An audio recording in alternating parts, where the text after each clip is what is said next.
Welcome, friends, to the Soul Talk podcast, a show where we explore and uncover the path to the heart, amplifying your conscience. Join me as we meet incredible souls who are in this journey and learn from their experience and different methods that will make you vibrate your heart. Let's get into it.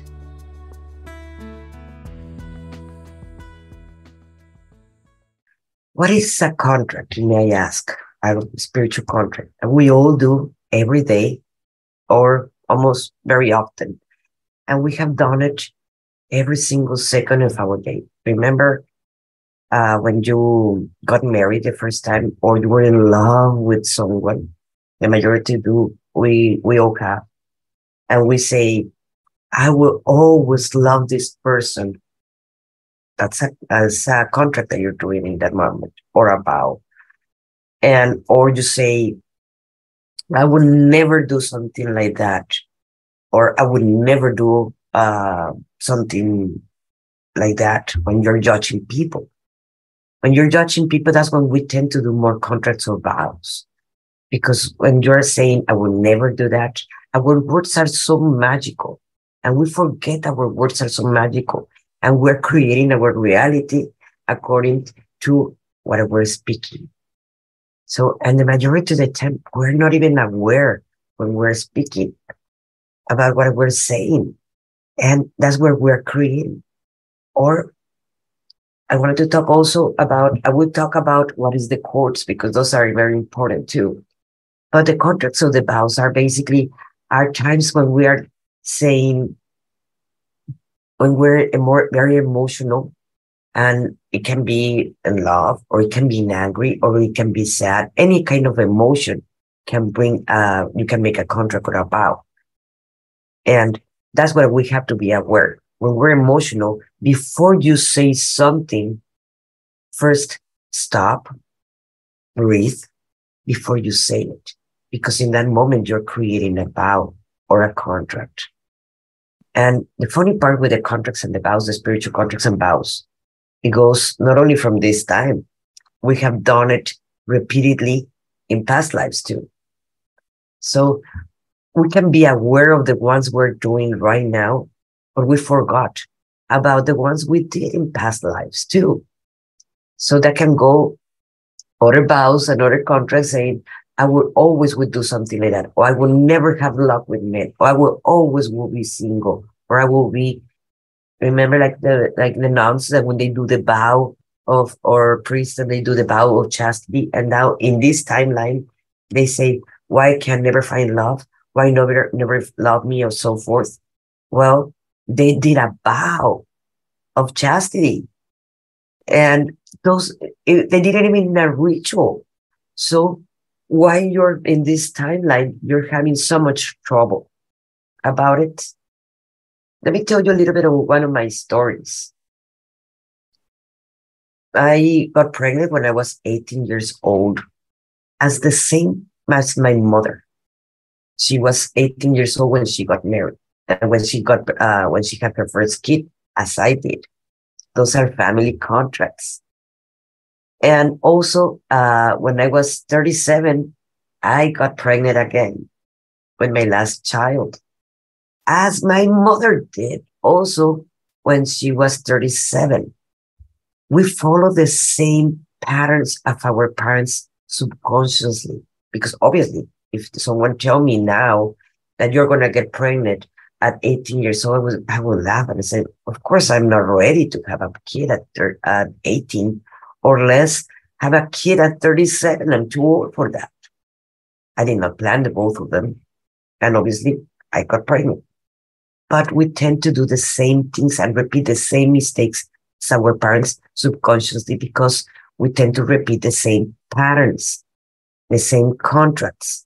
So my mother always have said to us, oh, we tend to repeat the same patterns. And guess what? There it comes. I was the youngest one. And I heard it so many times in my life that I did. I did got pregnant at the same time as she did, because she created that contract with me, because we had a cord between mother and daughter. And that was a cord that we had between both of us. And that's why it repeats. Now it's up to me that I did also my work to cut in that cord and that contract so my daughter do not get pregnant when she's 18 years old and do the same mistakes that I did. I'm not saying that she can not have kids or not. She wants to, she can. If she don't want to, she don't. But that will be her choice, and it will be imposed by a contract about or a code that we have with mother and daughter. You see how this works? The majority of the time, we say so many things that we forget what it comes out of our mouth. So we have to be aware of all these kind of things because there is a big role playing in our family. Or I will always will be with my family. And guess what? You never got out, or you never go away, or you try to go away, but then you feel guilt and then you come back. And those are becomes also programs, but at the same time are contracts and vows. That if you're not becoming aware what patterns you are following, and you're not aware of that contract, you can learn how to cut it. And the majority of the time, we don't even know we have done that until we start repeating the patterns that why I always this happened to me, why I always choose the same kind of men, why I always choose, I can't get away from my family. I move far away and then I come back. That happened to me too. I was born, and one of the contracts when I was coming here, I was in charge of taking care of my parents until the last day of their days. And I stayed for 52 years taking care of my parents. Not in the sense that I was taking care of them like a baby, but I would never left away. I never left. I always stayed in the same place, in the same city. And every time I left, like I moved for a year to Los Angeles, in that time, I was missing like crazy my mother, that I have to come back. And I was feeling guilty for even trying to leave her when I was doing already my life over there with my husband, etc., etc. So I came back. I moved far away to study, and it was easy to manipulate me to come back home.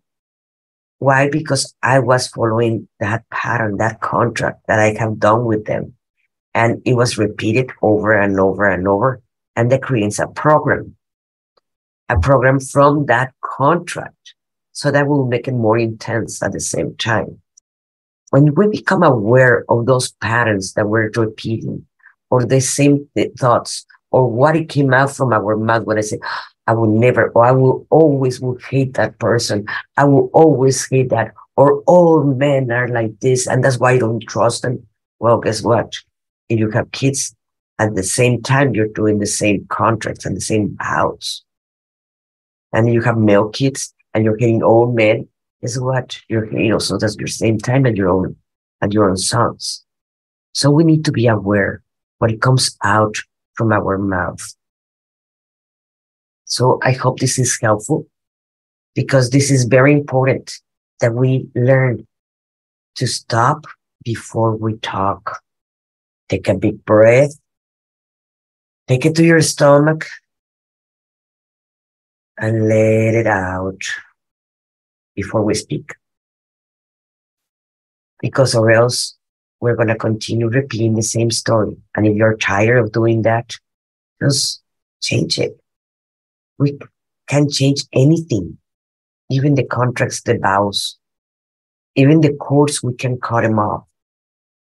The cords, so another way also to get in a cord, it is when you have sex with someone. When you have sex with someone and you fall in love with a person, and then you can feel the exchange of love that is interchanged between both of them, because energy transmit like that. You're creating a code with that person. And what happened when you finish that relationship? What happened? Well, you still have that code with that person. So you need to cut it off and send those two parts with love to each other. There are many techniques and many ways that I teach my students to do. So like that, they know how to cut the contracts and the vows and the cords, sexually, emotionally. There are many cords that we create. So Become aware of that. And if you want more information, I'm going to be teaching a 6-month program, activating your multidimensional energy. And in there, I'm going to be teaching about all this and more. So if you want more information, just contact me. But the mainly what I wanted to talk in this video is become aware and think before you talk. Thank you very much. This is Monica Ramirez, Warrior of Love.